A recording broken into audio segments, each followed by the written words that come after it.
tala moi li solo ya mukie to bomela kio lelo yango wana autre bakité était ya bino hein. Maman Charlotte na Londres maman Charlotte pigeon na Londres comme ye pena ayebi na kolamba kaka normal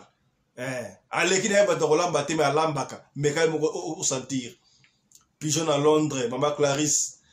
pigeon à Londres pardon plutôt kutu maman Charlotte ta ko ba Clarisse donc ngam tubo ndenge ni ko boni boy ko boni ma Clarisse awa sans effet maman Charlotte pigeon à Londres ya papa Ibrahim YL to pesa tango na tango nyonso na nzambe combien c'est que bien président Ibrahim YL on est ensemble